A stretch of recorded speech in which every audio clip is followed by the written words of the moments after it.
Okay so बीच में से record हो रहा है बट स्टिल। सो हम जनरली हम क्या सोचते हैं कि अगर हमारा कोलेस्ट्रॉल हाई हो जाएगा, हार्ट हेल्थ पे इम्पैक्ट पड़ेगा, तो हम क्या करेंगे, हम फैटी फूड्स को कम कर देंगे, क्योंकि हमारा कंसेप्ट क्या है कि फैटी फूड से कोलेस्ट्रॉल हाई होता है। ठीक है। कोलेस्ट्रॉल बनाने के लिए बॉडी को तीन मॉलिक्यूल्स की जरूरत होती है। कार्बन, हाइड्रोजन और ऑक्सीजन, CHO। ये तीन मॉलिक्यूल्स मिला के कोलेस्ट्रॉल का मैन्युफैक्चरिंग होता है। और कार्बोहाइड्रेट का केमिकल फॉर्मूला पता है क्या है? C6H12O6। कार्बोहाइड्रेट का मॉलिक्यूलर फॉर्मूला इज C6H12O6। यानी कार्बोहाइड्रेट में कार्बन भी है, हाइड्रोजन भी है और ऑक्सीजन भी है। यानी आपको कोलेस्ट्रॉल बनाने के लिए जो तीन चीजें चाहिए, कार्बन, हाइड्रोजन, ऑक्सीजन, वो तीनों कहाँ से आ रही हैं? कार्बोहाइड्रेट से। कार्बोहाइड्रेट से आ रही है। सो आप अगर फैट खाना यानी द गुड फैट खाना बंद करोगे, तो you are not solving the purpose of reducing the cholesterol, क्योंकि कोलेस्ट्रॉल मैन्युफैक्चर करने का जो मटेरियल है वो तो आप कार्बोहाइड्रेट से ले ही रहे हो। आप क्या नहीं खा रहे हो? घी नहीं खा रहे हो, तो गुड फैट। बैड फैट जो है वो तो हिडन है कार्बोहाइड्रेट के अंदर, वो तो हमारे बॉडी में automatically it is seeping inside the body. Unknowingly, जाने अनजाने वो हमारे बैड फैट तो जा ही रहा है, क्योंकि वो कार्बोहाइड्रेट के साथ मिक्स होकर हमारे बॉडी में आ ही रहा है किसी ना किसी रूप में, किसी ना किसी जरिए से। ठीक है। तो गुड फैट जो हम नहीं खा रहे हैं, उससे हमें ऐसा लग रहा है कि हमारा कोलेस्ट्रॉल कम होगा, but that is not actually the thing. अब आप मुझे बताओ, आपने बहुत से अपने रिलेटिव्स में, जानने वालों में, आसपास में देखा होगा लोगों को हार्ट अटैक बहुत कॉमन हो गया है। ठीक है। यू हैव कॉमनली नोन लोगों के ट्राइग्लिसराइड्स और कोलेस्ट्रॉल हाई है। उनमें से कितने लोग आप जानते होंगे जो सुबह में उठ के घी पीते थे और उनका कोलेस्ट्रॉल हाई हो गया और वो हॉस्पिटल पहुंच गए हार्ट अटैक की वजह से? घी पीते थे सुबह में उठ के, या ऑलिव ऑयल में खाना खाते थे, या बहुत सारा वो डाइटरी फैट ले रहे थे, the good fat I am talking about, जैसे घी है या बटर है। कोई नहीं। वो सब क्या खा रहे थे? यही हमारा रेगुलर दाल चावल, samosa, vada, pizza, pasta, burger, pastry, brownies and biscuits and namkeens, यही खा रहे थे वो लोग। और यही खाते खाते उनका कोलेस्ट्रॉल हाई हुआ और उनके हार्ट हेल्थ इफेक्ट हुई और उनको हॉस्पिटलाइज होना पड़ा। सो एक जो हमारा कॉमन एक थॉट प्रोसेस है कि ज्यादा फैट खाने से मेरा कोलेस्ट्रॉल बढ़ेगा, दैट इज रॉन्ग। फैट खाने से कोलेस्ट्रॉल नहीं बढ़ता है। फैट कोलेस्ट्रॉल बढ़ता है ज्यादा कार्बोहाइड्रेट खाने से, और उसमें भी दो जंक जो रिफाइंड कार्बोहाइड्रेट, वो खाने से आपका कार्बोहाइड्रेट बनता, सॉरी, कोलेस्ट्रॉल लेवल्स जो है वो बढ़ता है। ओके। और कोलेस्ट्रॉल की वजह से आपको प्लाक नहीं होता। You understand what is plaque? जो आर्टरीज ब्लॉक होती हैं, आपने एड में देखा होगा, आर्टरीज में प्लाक आ जाता है, उसमें खून की दौरा रुक जाता है। सो दैट इज द जो ब्लॉकेज होता है बीच में, प्लाक, जो वैक्सी, एक्चुअली जो वैक्सी सब्सटेंस जो हमारे आर्टरीज के बीच में हमारे ब्लड फ्लो को रोकता है, उसे प्लाक बोलते हैं। तो कोलेस्ट्रॉल की वजह से प्लाक नहीं बनता है। द फैक्ट इज कि उस प्लाक में कोलेस्ट्रॉल होता है। अगर मैं अम, इसको एक सेंटेंस में फ्रेम करूं, तो cholesterol is not the criminal, but it is there on the crime scene. Crime scene पे प्रेजेंट है कोलेस्ट्रॉल, यानी प्लाक के अंदर कोलेस्ट्रॉल है, मगर कोलेस्ट्रॉल बनने की प्लाक बनने की वजह कोलेस्ट्रॉल नहीं होता है। समझ में आ रहा है? क्लियर है यहां तक सबको what I am trying to say? Any doubts about this? Cholesterol किससे बन रहा है? CHO से। CHO कहाँ से आ रहा है? कार्बोहाइड्रेट से। कोलेस्ट्रॉल आपको, कोलेस्ट्रॉल की वजह से प्लाक नहीं बन रहा है, मगर जहां प्लाक होता है, प्लाक के अंदर कोलेस्ट्रॉल प्रेजेंट होता है, the vaccine substance. Because cholesterol is the vaccine substance, वो प्लाक के अंदर प्रेजेंट होता है। ठीक है। अभी ये जो हमारी सारी लाइफस्टाइल डिजीजेस हैं, जैसे हाई कोलेस्ट्रॉल हो गया, डायबिटीज हो गया, ठीक है, हमने ये सुना होगा कि आप ऐसा डाइट कर लो, वैसा डाइट कर लो, कोलेस्ट्रॉल रिड्यूस हो जाएगा आपका, हार्ट हेल्थ हो जाएगा, डायबिटीज रिवर्स हो जाएगा, आपके कोलेस्ट्रॉल्स है ना वापस बढ़ेंगे नहीं, आप नॉर्मल खाने जिंदगी जी सकते हो। तो ये सब अगर कोई भी इस तरह की चीजें आपको बोल रहा है, that is a blatant lie. Don't believe in all these things. Okay, ये सारी जो लाइफस्टाइल डिजीजेस हैं, जैसे डायबिटीज है, जैसे हाई कोलेस्ट्रॉल है, जैसे थायराइड है, ये रेमिशन में जाती हैं।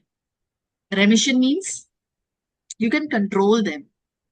ओके, वो कंट्रोल हो जाती हैं by eating the right kind of food, by following the right kind of lifestyle, by adapting the good changes in the lifestyle, ये रेमिशन में चली जाती है। But the moment you leave them and you come back to your old habits, महीने, 1.5 महीने, 2 महीने बाद वो वापस आ जाएगा। सो ये क्योर नहीं होता है। आपको पता है मेडिकल वर्ल्ड में क्योर का डेफिनेशन क्या है? जैसे बोलते हैं ना कैंसर का क्योर हो गया। कैंसर जिनका क्योर हो जाता है, आपने देखा होगा, उनको भी रेमिशन के चांसेस होते हैं। यानी कोई भी बीमारी इन द मेडिकल वर्ल्ड, अगर वो 3 से 5 साल तक वापस लौट के नहीं आती है, फॉर दोज बीमारी क्योर वर्ड यूज किया जाता है। फॉर एवर नहीं होगा कि वो फॉर एवर उनको कैंसर नहीं होगा। There is always a fear कि वो रेमिशन में वापस भी आ सकती है बीमारी। ठीक है, so it is the same with high cholesterol, with diabetes, with thyroid, जितने भी लाइफस्टाइल डिजीज, जितने भी मेटाबॉलिक डिजीजेस हैं, इसको आपको अपने डाइट के थ्रू कंट्रोल करना है। डाइट के थ्रू आप इनको रेमिशन में लेके आ सकते हो।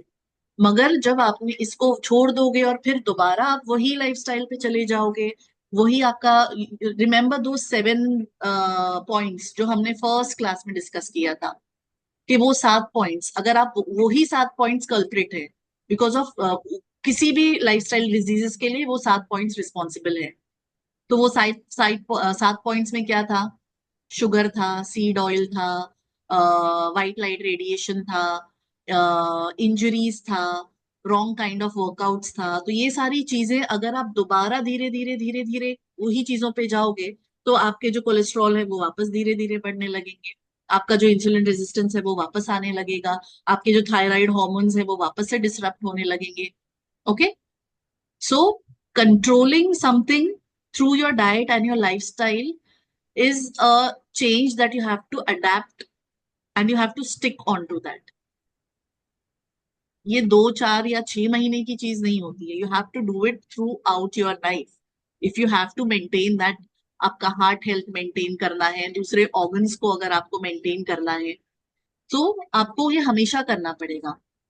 अब ये जो कोलेस्ट्रॉल है, इट इज एक्चुअली, पता है क्या होता है? कोलेस्ट्रॉल हमारी बॉडी, जहां जब हमारे बॉडी में इन्फ्लेमेशन बढ़ता है, सो सपोज मेरे माई लिवर इज इन्फ्लेम्ड, ठीक है, मेरे लिवर में इन्फ्लेमेशन है, तो वो मेरी बॉडी क्या करेगी? कोलेस्ट्रॉल रिलीज करेगी और उसको लिवर पे भेजेगी टू हील द लिवर, और इन्फ्लेमेशन कम होगा। इन्फ्लेमेशन धीरे धीरे कम होगा और मेरा लीवर जो है वो हील हो जाएगा। सो जब मेरे लीवर के फंक्शन डिस्टरप्टेड होंगे और मैं ब्लड टेस्ट करा, डिस्टरप्टेड होंगे, मेरी तबीयत खराब होने लगेगी। लीवर खराब मतलब लिवर के फंक्शन डिस्टरप्टेड है, यानी मेरा डाइजेशन सही होगा नहीं, मुझे पेट में दर्द हो रहा है, कंटिन्यूअसली हो रहा है, रिपीटेडली हो रहा है, दवा लेने पे भी नहीं जा रहा है, इनडाइजेशन हो रहा है, खाना हजम नहीं हो रहा है, खाना खाया नहीं जा रहा है, ऐसा लग रहा है कि खाना खाने के बाद भी पूरा खाना यहीं पे ही है, नीचे जा ही नहीं रहा है। Then I will go to the doctor. ठीक है, डॉक्टर मुझे क्या बोलेगा? भाई सोनोग्राफी करा लो, पता चल जाएगा। सोनोग्राफी में आएगा कि मेरा आ, ये, पहले तो डॉक्टर मुझे ब्लड टेस्ट बोलेगा, सॉरी, सोनोग्राफी तो बाद में बोलेगा। जब ब्लड टेस्ट बोलेगा वो, तो उसमें मेरा कोलेस्ट्रॉल हाई आएगा। कोलेस्ट्रॉल हाई हाई क्यों आएगा? Anyone tell me quickly, cholesterol high क्यों आएगा? समझ रहे हो कि सब सो रहे हो? कोलेस्ट्रॉल हाई इसीलिए आएगा क्योंकि लीवर में इन्फ्लेमेशन है। जब बॉडी इन्फ्लेम्ड है, कोई भी ऑर्गन आपका बॉडी का इन्फ्लेम्ड है, आपका कोलेस्ट्रॉल शूट अप होगा। Why? Because the body will start producing more cholesterol to heal the inflammation. Inflammation के साथ डील करने के लिए बॉडी ज्यादा कोलेस्ट्रॉल बनाना शुरू कर देगी। ठीक है, तो सपोज मेरा जैसे लीवर में इन्फ्लेमेशन है, मेरा कोलेस्ट्रॉल लेवल हाई हो जाएगा। अब क्या होगा? मैं डॉक्टर के पास जाऊंगी और डॉक्टर मुझे बोलेगा कि अरे ये तो आपका कोलेस्ट्रॉल बहुत हाई है, मैं आपको कोलेस्ट्रॉल कम करने की दवा लिख के देता हूँ। डॉक्टर मुझे कोलेस्ट्रॉल कम करने की दवा दे, ठीक है, वो दवा से मेरा कोलेस्ट्रॉल कम होगा, बट क्या नहीं हो रहा है यहाँ पे, ये मेरा इन्फ्लेमेशन सिम्टम इन्फ्लेमेशन क्योर होती कर है। रही है। ये जो दवाएं होती है ना, ये सिम्टम को पकड़ती हैं, रूट कॉज को नहीं क्योर करती है। मेरा रूट कॉज क्या था? लीवर का इन्फ्लेमेशन। तो लीवर का इन्फ्लेमेशन तो कम ही नहीं हो रहा है, इनफैक्ट मेरा कोलेस्ट्रॉल कम होता जा रहा है। सो इन दैट केस क्या होगा? इनफैक्ट मेरा इन्फ्लेमेशन कम नहीं हो रहा है, बढ़ता भी जा रहा है। व्हाई? बिकॉज ऑफ दो 7 पॉइंट्स जिसके ऊपर आई एम नॉट वर्किंग। दवा खा के मैं कोलेस्ट्रॉल तो कम कर रही हूँ, बट मेरा शुगर इनटेक उतना ही है। मेरा sleeping pattern is not on point. मैं सीड ऑयल्स में ही पका के खाना खा रही हूँ। मेरे एक्सरसाइज पैटर्न्स भी सारे डिसरप्टेड हैं। तो वो 7 पॉइंट्स भी मैं फॉलो नहीं कर रही हूँ। ठीक है, तो मेरा इन्फ्लेमेशन वहीं का वहीं नहीं है, वह इन्फ्लेमेशन इनफैक्ट बढ़ता चला जा रहा है मेरे बॉडी में, और दवा की वजह से कोलेस्ट्रॉल कम होता चला जा रहा है। तो इस केस में क्या होगा? रिमेम्बर फर्स्ट क्लास में मैंने बोला था कि सपोज मेरी उंगली कट जाती है, मैं बैंडेड लगाती हूँ। अगर मैं उस पर बैंडेड नहीं लगाऊं, वापस से वहीं चोट लगेगी। फिर 2-3 दिन बाद वापस से वहीं पे चोट लगी, फिर वहीं चोट लगी, तो क्या होगा? वो मेरी उंगली कट भी सकती है, या वो उंगली के अंदर मुझे सेप्सिस हो सकता है, मुझे काटनी पड़ सकती है, उसमें पस आ सकता है, इन्फ्लेमेशन बढ़ सकता है, राइट, उस उंगली में। Remember this example first session में जो मैंने दिया था। सो सिमिलरली मेरे लीवर में इन्फ्लेमेशन है जो क्योर नहीं हो रहा है, मगर इसको क्योर करने के लिए बॉडी जब कोलेस्ट्रॉल बढ़ा रही थी, वो कोलेस्ट्रॉल तो मैंने रिड्यूस कर दिया, तो इन्फ्लेमेशन हील नहीं हो रहा है। तो मेरी लीवर की हेल्थ और गिरती जा रही है दिन ब दिन, बिकॉज इन्फ्लेमेशन बढ़ता जा रहा है, और बॉडी कोलेस्ट्रॉल नहीं भेज पा रही है उस इन्फ्लेमेशन को कम करने के लिए। तो धीरे धीरे धीरे धीरे क्या होगा? मेरा लीवर फेलियर की तरफ चला जाएगा। Is that clear? Are you trying to connect things? समझ में आ रहा है? कहानी है, फैक्ट है, क्या है? लॉजिक समझ में आ रहा है, राइट? कि कोलेस्ट्रॉल कितना इंपॉर्टेंट है। अब इसका मतलब ये नहीं है कि रोज जाके भर भर के अपनी butter, yes I need cholesterol, I need cholesterol. Okay, इसके पीछे भी थियरी पता है क्या है? मेरे बॉडी को जितना कोलेस्ट्रॉल चाहिए, जैसे my body is making around 3000 milligram of cholesterol every day, उतना कोलेस्ट्रॉल बनाने के लिए मुझे पता है, वो बड़ा 500 ग्राम का अमूल बटर का स्लैब आता है ना, उतना अमूल बटर मुझे रोज खाना पड़ेगा, तब मेरी बॉडी उतना कोलेस्ट्रॉल बनाएगी। या फिर मुझे रोज 14 अंडे, 14 अंडे खाऊंगी तो उतना इक्विवेलेंट कोलेस्ट्रॉल बनेगा। ओके, तो जब आप उतना खाओगे तब आपकी बॉडी का जो रिक्वायरमेंट है कोलेस्ट्रॉल का, उतना बॉडी क्रिएट करेगी, मैन्युफैक्चर करेगी। बट उसमें भी कैच ये है कि if I am having good fats, if I am having healthy fats, body will adjust accordingly and manufacture accordingly. तो अगर मुझे डाइटरी सोर्सेज से कोलेस्ट्रॉल बन रहा है, तो body will not then manufacture 3000 milligram. अगर सपोज 1000 मुझे डाइटरी फैट से मिल रहा है, तो बॉडी एडजस्ट करके शायद 2000 ही मैन्युफैक्चर करेगी। एक्सेस कोलेस्ट्रॉल बॉडी नहीं मैन्युफैक्चर करेगी कभी भी। Body is very smart. Body के जो सिग्नल्स और स्टिमुलस होते हैं वो बिल्कुल परफेक्ट होते हैं।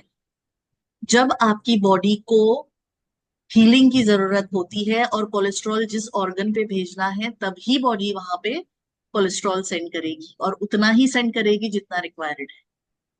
Okay, only in some cases, in such cases के ओके आपका पूरा जो इम्यून सिस्टम है वो it is gone for a toss, body के स्टिमुलस और सिग्नलिंग सारे, आपके वायरिंग जो होता है नर्वस सिस्टम, वो सारा डिस्टर्ब हो चुका है। ओनली इन दैट केस, जब वो उतना वर्स हो जाएगा आपका मामला, तब जाके बॉडी शायद सिग्नलिंग नहीं करे तो एक्स्ट्रा कोलेस्ट्रॉल बना दे। Otherwise body, a healthy body to quite an extent, body अपने आप को अपनी तरह से और नेचुरल वे से हील करने की कोशिश करेगी।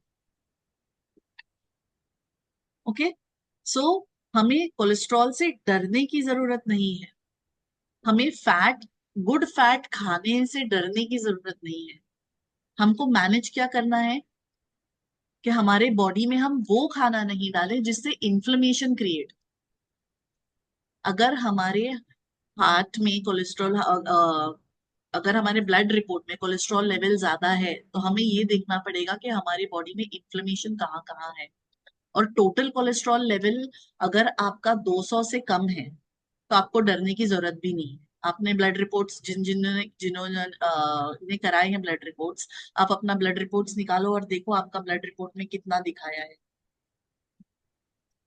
आपका टोटल कोलेस्ट्रॉल लेवल कितना दिखा रहा है। जिसने ब्लड रिपोर्ट कराए हैं उसमें दिया होता है less than 200। Okay, less than 200 दिया होता है कि आपका लेस देन 200 है, तो मतलब आपको डरने की जरूरत नहीं।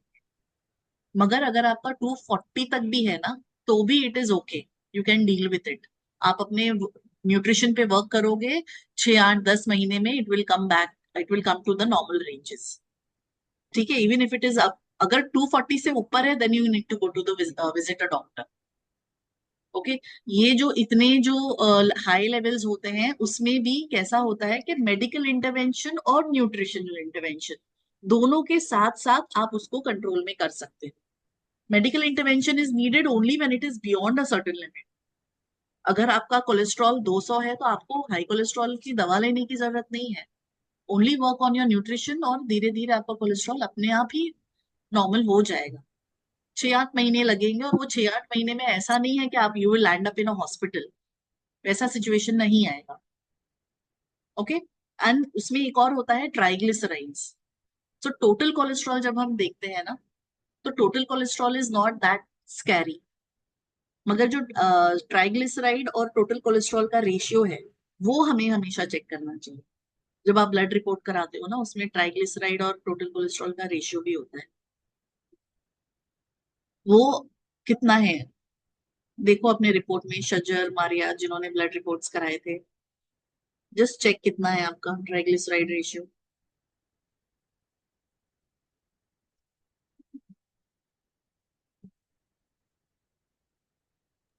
My triglyceride is 56. Ratio 56 is good, so it's not a bad, it's a good number. LDL is 177. 175 is LDL, okay. Triglyceride ratio नहीं दिया हुआ है क्या आपके उसमें? Uh,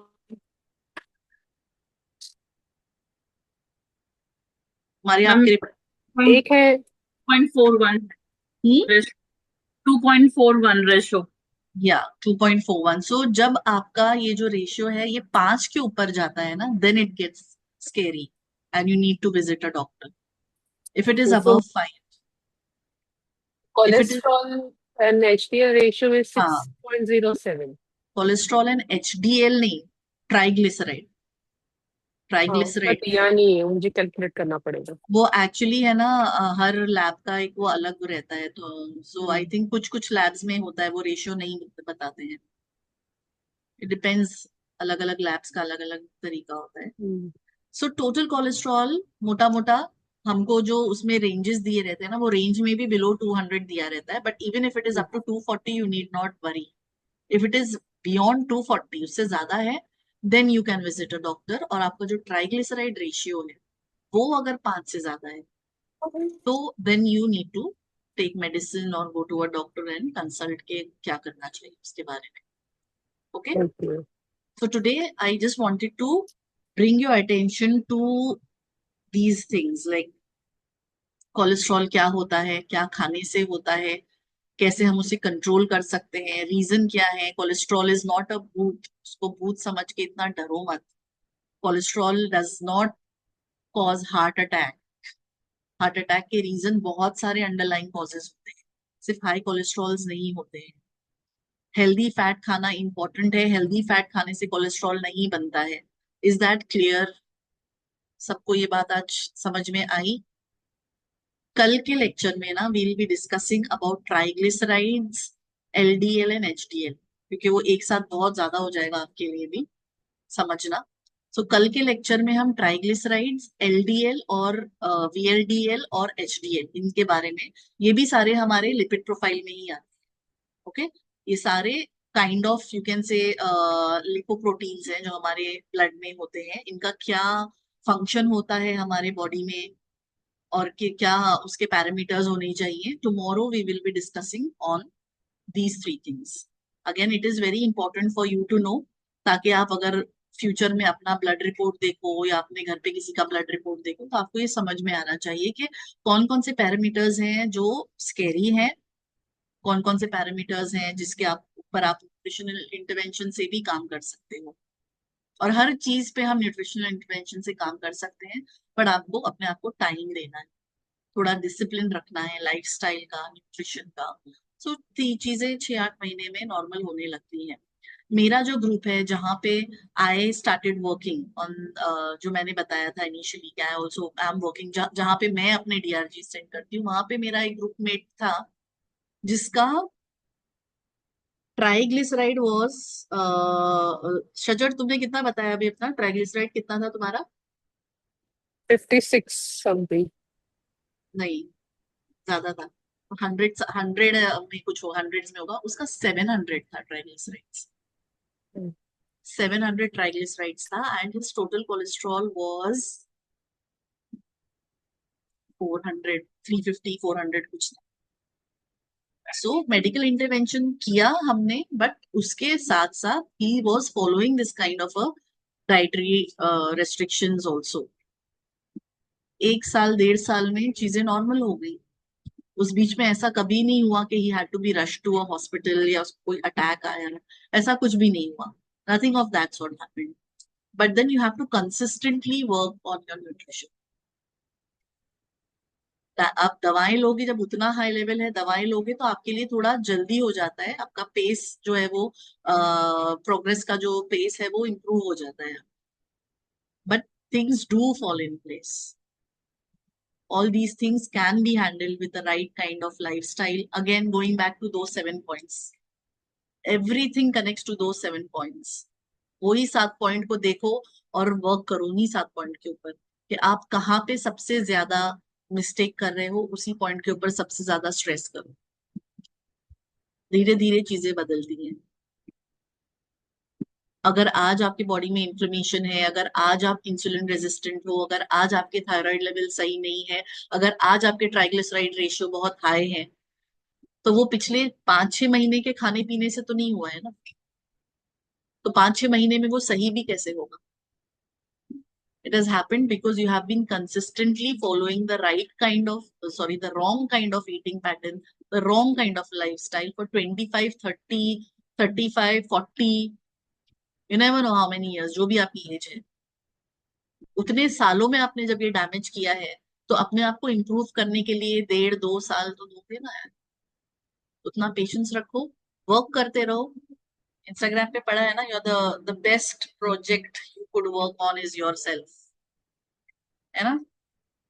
तो ऐसे सारे इंस्टाग्राम के पोस्ट याद रखो, अपने ऊपर काम करो, चीजें बदलेंगी, अच्छे दिन आएंगे। ठीक है, चलो आज एक मेडिटेशन करते हैं हम। एक्चुअली मैंने एक वीडियो भी निकाल के रखा था यार, मैंने सोचा था स्क्रीन शेयर करके करूं क्या। एक 5-7 मिनट का क्लिप है। I just want you to see this clip. Can you hear me? Am I audible? Am I audible? Okay, I just want to share this screen. एक छोटा सा है ना, एक क्या नाम है ये बंदे का, फिलिप डेवमैन करके एक बंदा है, he is you can say a scientist, जिसने है ना एक स्टेज के ऊपर एक छोटा सा स्किट किया था जहां पे उसने एक्सप्लेन करने की कोशिश की थी about cholesterol, VLDL, triglycerides and stuff. So I just want to share this. You can see the screen. Okay.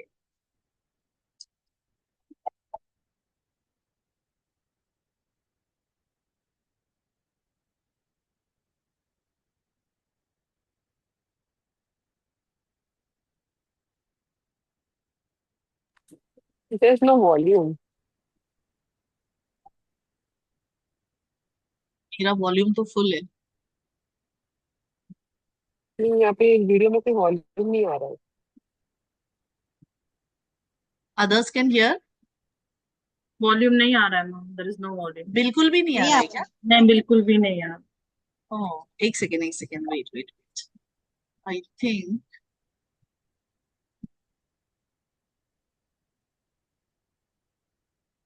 Yes.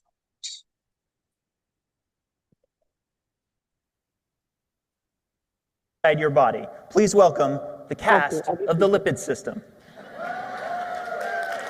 So you're just trying to explain lipid system एक play के form में.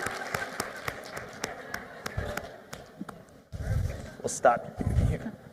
Yep, we'll just stay here. Come on, please.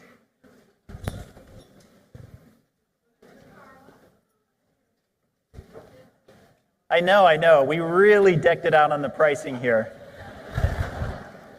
Then what I'm going to do is have you guys a little bit more over here. And spread out so that the podium's not too much in the way. Hope you guys have a decent view. Now have you all forward here. Perfect. All right. So, how many of you guys had a fatty meal? Wow, a lot of you had a fatty meal. It's interesting. Well, what happened to those fatty acids that were being pulled through your digestive system? Well, they got packaged into something called a triglyceride. Now, the triglyceride, as we see here, by your digestive tract, is having trouble getting it into the bloodstream, and that's because it's hydrophobic. But not to worry, I have a boat to transport you. she has a boat to transport, and that is called the chylomicron, a lipoprotein. Now, the chylomicron is kind of like a waiter. It's moving around your bloodstream, going to these different cells, and Would you like a triglyceride? Thank you. You look like you would love a triglyceride. oh, one of the cells would like a triglyceride. And now that all of the triglycerides are off of the chylomicron, it then gets absorbed by the liver.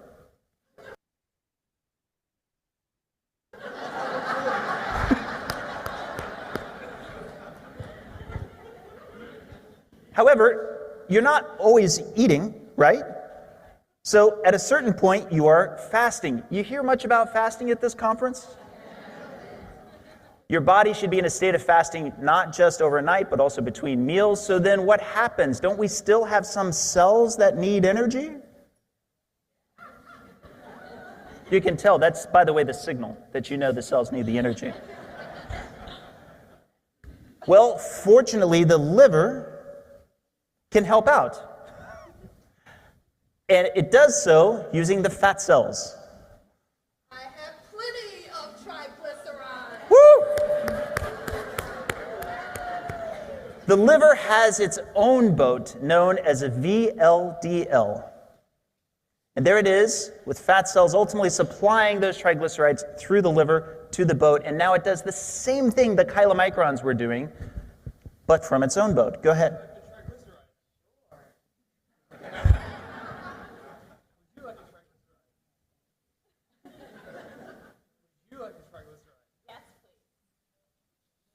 And now that it's relieved of all of its triglycerides, unlike the chylomicron, it has a second job.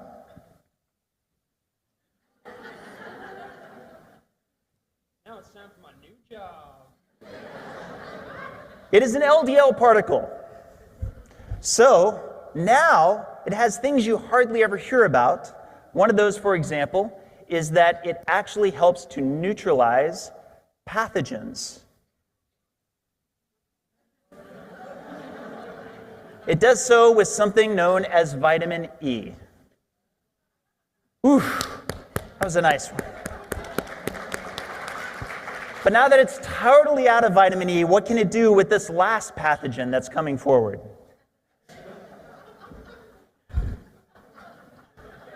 Well, fortunately, it can bind to that pathogen to help clear it.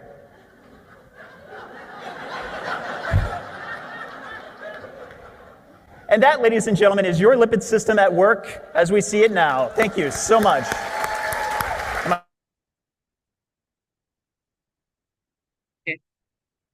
So समझ में आया यहाँ तक?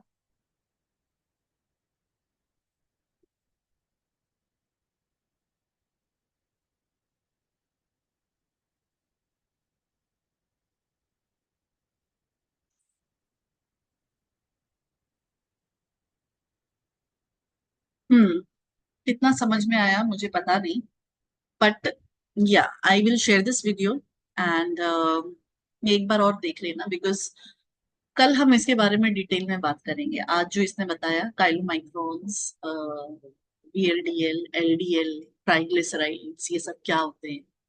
सो कल हम दोबारा से जब ये वीडियो देखेंगे ना, आपको ज्यादा क्लैरिटी आ जाएगी ये क्या रोल होता है इन सब चीजों का, what are they exactly and how do they play in up. ठीक है, चलो।